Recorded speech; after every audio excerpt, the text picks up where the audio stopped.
Since the release of Iron Lad, a lot of decks have been using it to try and hit high mana cards and have it act as mana ramp. In today's list, we've taken the card in a different direction, using it to add redundancy to an archetype which previously was missing one or two cards to come together. The general game plan of this deck is to buff up cards which multiply their power increases. Mr. Sinister and Brood both do this by taking their power and creating tokens with the same amount. Absorbing Man can copy their on-reveal effects to do the same thing, and now Iron Lad can do so as well. This gives us a lot of payoff cards. Probably the weirdest card in this list is Yellow Jacket, but he's actually critical. Yellow Jacket allows for us to clear a spot in our hand to manipulate Nakia's targets, as well as in some cases, letting us curve into Ironheart on 3 with 3 targets. In some edge cases, you can even intentionally debuff your cards to avoid a Shang-Chi. The card does a lot of cool stuff for us, just be careful using Iron Lad while it's still in your deck. Death's Domain is pretty good for us, because we can drop something that creates tokens like Brood, and the tokens will remain even though Brood dies. I'm playing during the hot location where you can only play cards that are on turn 5, so I'm tempted to put Yellow Jacket in the center here in case it turns out to be that, just to get an advantage. Oftentimes I'd rather leave it in my hand for a little bit. We're just gonna play it this time.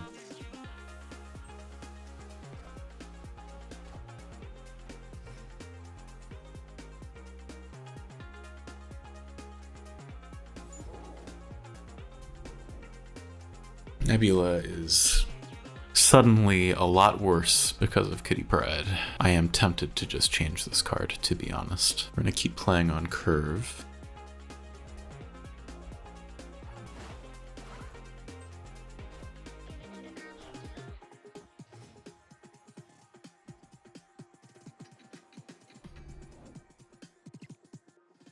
Ironheart into Absorbing Man could be a good next couple of turns. I always like to get buffs onto Jeff just because it gives you some flexibility. I'm a little worried about space, so I'm considering killing the Ironheart, but Blue Marvel is 1 power on it, so I'm not sure.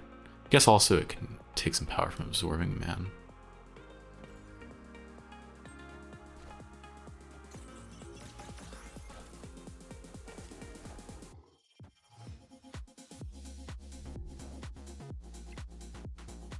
Iron Lad is an interesting card here. If it hits Blue Marvel, Nakia, or Forge, those are all pretty good targets. Mr. Sinister's okay as well, actually. So 4 of 5 cards in our deck are good. The question is whether or not we really want to get the 4/9 guaranteed from Absorbing Man, 3 plus the 6 it's gonna buff. I think we'd rather get the 4/9 for sure.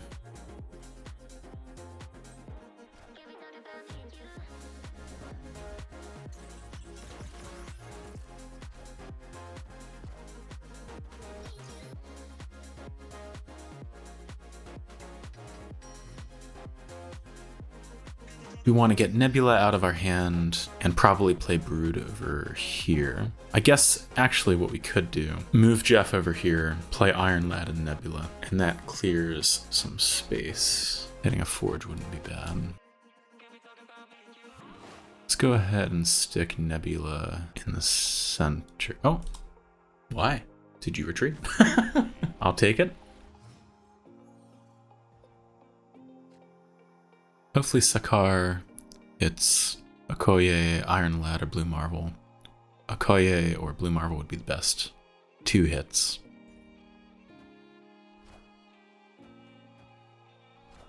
That's pretty good. He has 2 1-cost 6 power guys.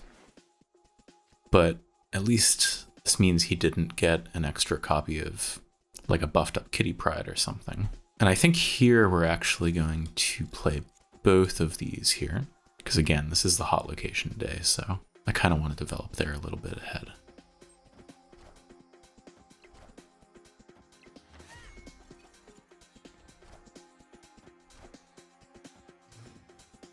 It's quite a bold move to play both demons right away. Like, what if I had a Killmonger? You never know. This is interesting. Quite tempted to play Maximus here. He will miss a card probably because he inadvertently moongirled early. We don't want to play Brood yet. We might be able to Forge into it a little bit later, or perhaps buff it with a Nakia.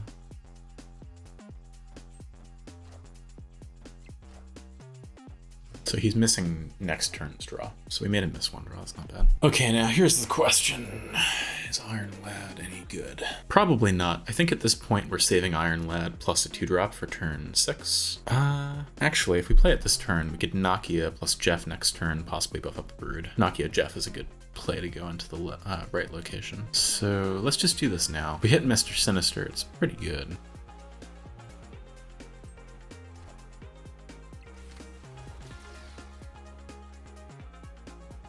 That was like the one card I didn't want to hit, but that's okay. Oh, we stopped his recall. Oh, that's actually kind of sick. Okay, so does that win us the game? I feel like that wins us the game. Play both of these down here. If we draw Mr. Sinister, it might be better to play Sinister plus Absorbing Man.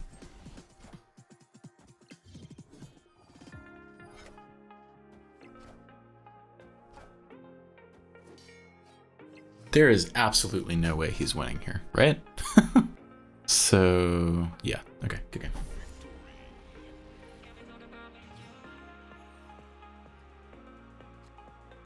So Nebula here, if we're lucky, and this is the hot location, or the featured location, then Nebula is guaranteed to get a little bit bigger.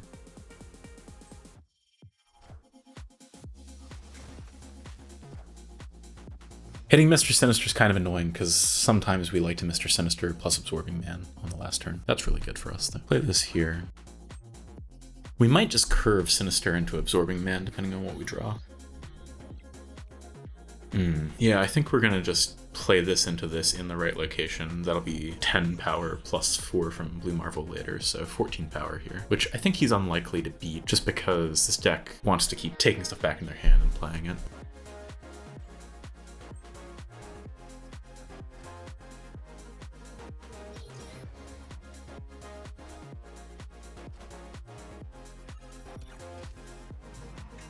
With Collector, I mean, if they play like a bishop in this location on this turn, then maybe there's a chance for them to win it. Question is, do we play Iron Lad instead of Absorbing Man? I think there's only really a couple of great hits, so I think it's a safer bet to just go Absorbing Man.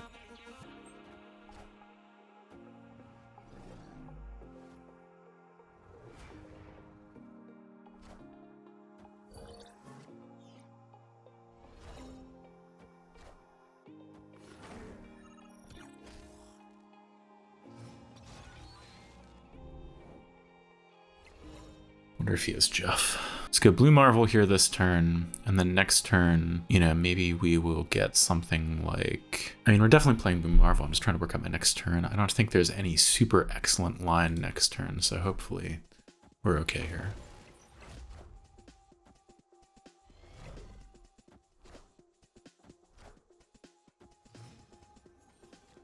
So if we hit Ironheart, that's the only one which has an immediate impact on the board. If we were just to play this as 6 power, if we play this into this, that is more. That's 1 plus 8, 9 power.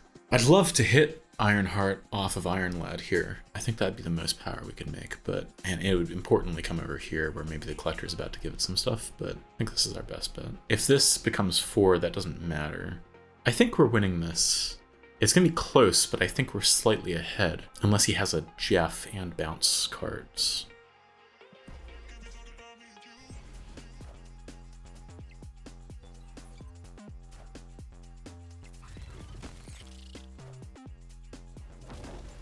Ooh.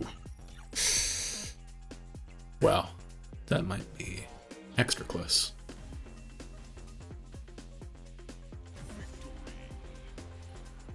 Lycan Nebula into Okoye. Hopefully we luck out and get Milan in the center, Milano, whatever it's called, in the center location again. Play Okoye here in case it's in the right. Sacred Timeline with this hand isn't super great. There are hands where you'd want it, but not this one. It's not good seeing Shuri's Lab where we dropped Nebula. Like, they're incentivized to play here twice as much.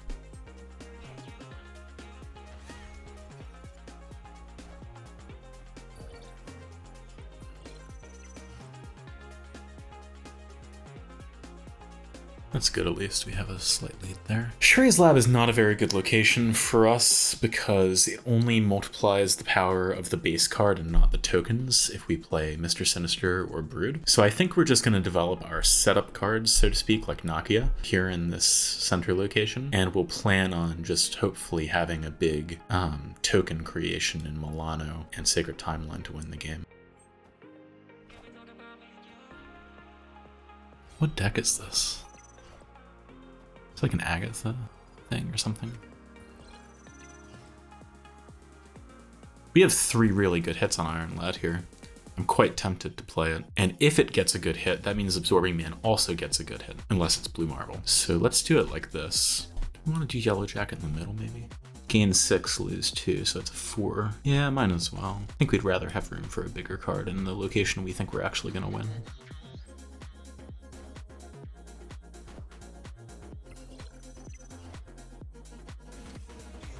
That's really, really good for us. I think we can snap. In a perfect world, we draw Blue Marvel, and then we draw, like, I don't know, Ironheart or something.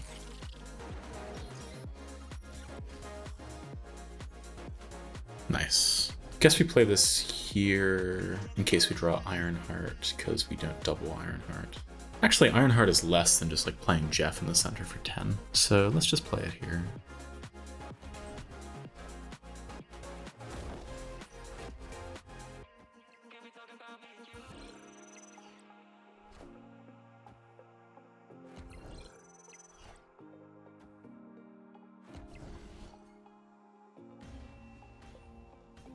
Oh, that was the last turn.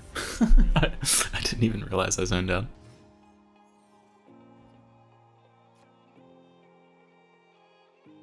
Okay, let's hope hot location is center.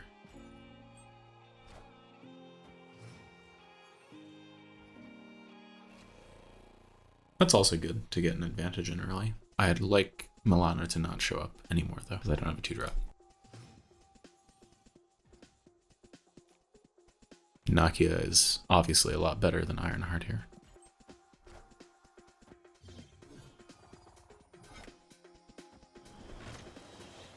That could be good for us depending on what he's doing with those, just because of Blue Marvel. We're hoping to hit Mr. Sinister here, and if we do, then we'll play Blue Marvel on 5, and then Mr. Sinister plus Absorbing Man on 6.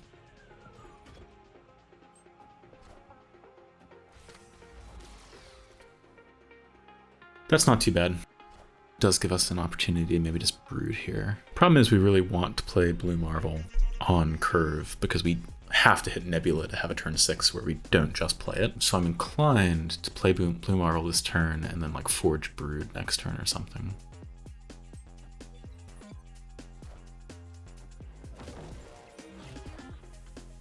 Ooh, that's probably good for us.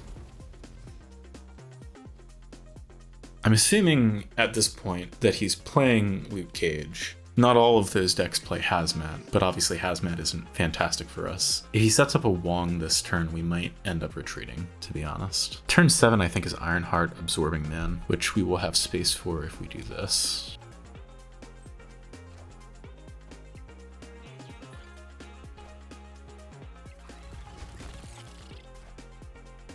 Ooh, that's nice.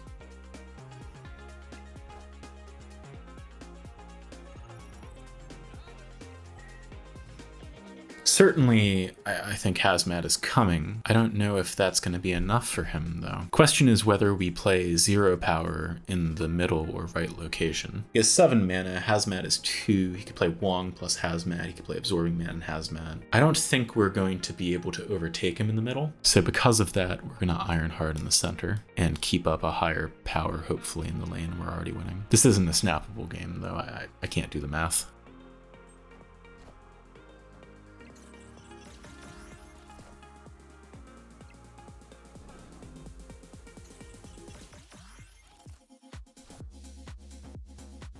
Whoa.